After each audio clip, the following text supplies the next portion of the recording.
Alors le 8 mars, c'est le jour, c'est un jour de lutte pour rappeler nos principales revendications. Et c'est un jour important parce que c'est un jour où on peut mobiliser beaucoup. On peut mobiliser, les médias sont mobilisés, les gens sont prêts à écouter, à entendre les femmes. C'est la fête mondiale des femmes. Et donc c'est l'occasion de rappeler nos principales revendications. C'est un jour de lutte, mais effectivement qui se fait dans un cadre festif. Festif, puisque on offre des fleurs, on se souhaite bonne fête. Mais bon, après le 8 mars, les gens oublient et donc il faut continuer la lutte continue. C'est juste un rappel, une manière de marquer le coup, de dire que nous existons, que les femmes qui représentent la moitié de la société tunisienne a encore une situation qui n'est pas acceptable, qui n'a pas tous ses droits, qui n'a pas l'égalité totale ni en droit ni en fait, et ce dans tous les domaines, que ce soit les domaines politiques, la représentation publique des femmes reste encore faible, même si avec la parité on a fait des progrès. Au niveau des droits économiques et sociaux, il y a énormément à faire encore, parce que c'est les femmes qui souffrent le plus de pauvreté, les femmes souffrent plus de chômage, les inégalités salariales dans le secteur privé, c'est la règle, notamment dans l'agriculture. La situation des femmes qui travaillent dans l'agriculture est catastrophique, est vraiment alarmante, parce que c'est des femmes qui touchent, oui, un salaire de misère, qui travaillent beaucoup plus que 8 heures par jour. Parfois, elles arrivent à travailler 14 heures par jour. Elles n'ont pas de sécurité sociale, ce sont des emplois qui sont véritablement précaires, c'est des saisonnières. Le transport, vous connaissez, je crois, tout le monde connaît à Tunis ce qui se passe avec le transport, puisqu'il y a régulièrement des accidents. Elles sont mises comme si c'était un troupeau à l'arrière d'un camion. Certains transporteurs, non seulement leur font payer cher le transport, mais en plus parfois ils mettent même de l'eau derrière dans le camion pour que les femmes ne puissent pas s'asseoir et pour qu'elles puissent rester, pour qu'ils prennent plus de monde, puisque quand elles sont debout, il peut mettre plus de monde. Et donc régulièrement il y a des accidents mortels. Sans compter alors la double journée de travail aussi, donc des travaux agricoles qui sont pénibles, véritablement pénibles. Et puis après, quand elles rentrent chez elles, il faut qu'elles s'occupent aussi des enfants, des travaux domestiques.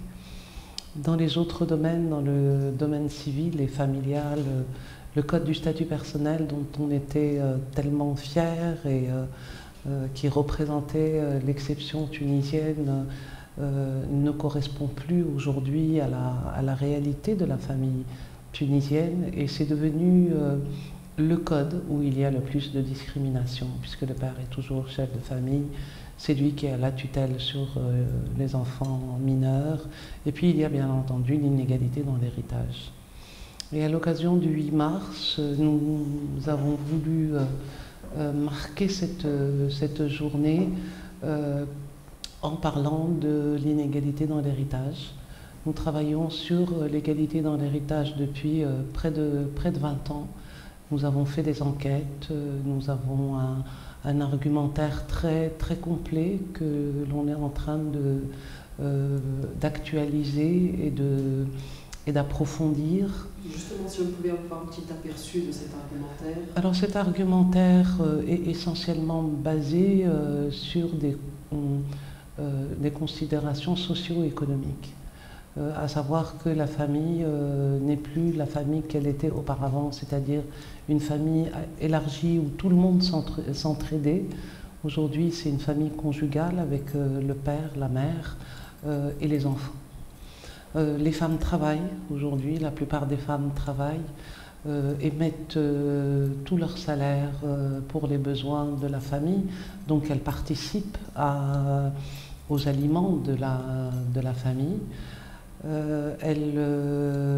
Et quand elles ne travaillent pas, de toutes les manières, c'est elles qui sont chargées des travaux domestiques. Et quand on a calculé la valeur économique des travaux domestiques qui pèsent sur les femmes, principalement, c'est à peu près dans les 41 à 47% du PIB. Et puis,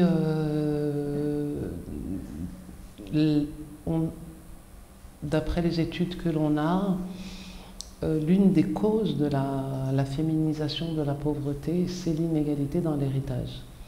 Il y a 14% à peu près de femmes rurales qui sont propriétaires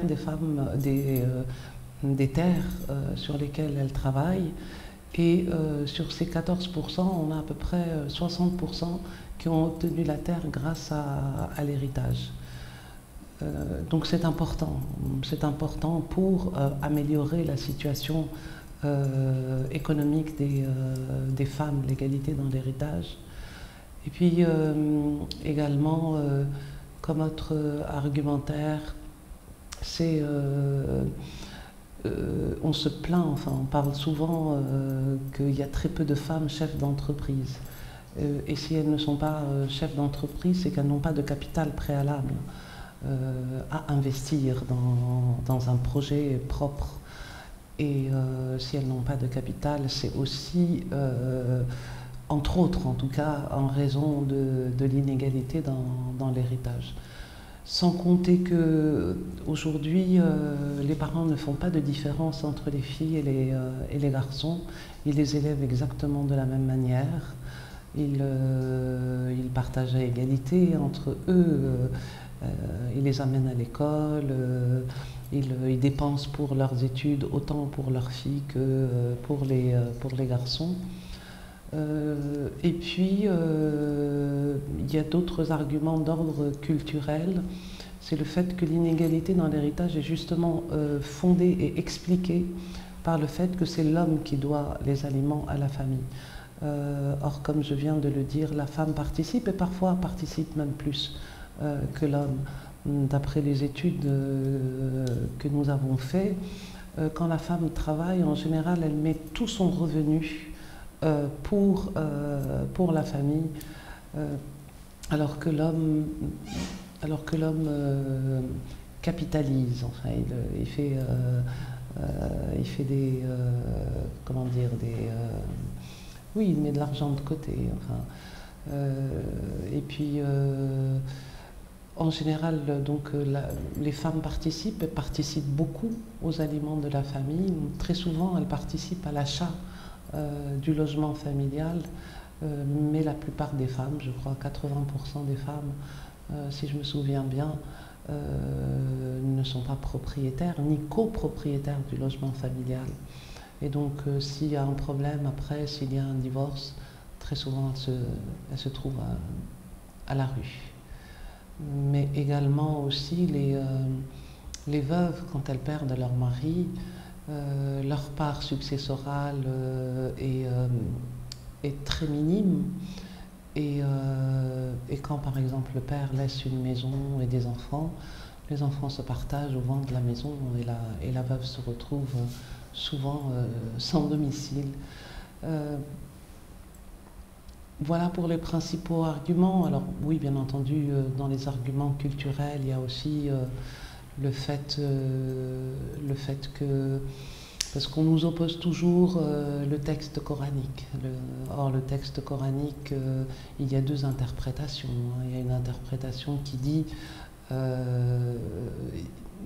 on dit que la femme doit hériter la moitié de l'homme, mais on ne dit pas justement doit.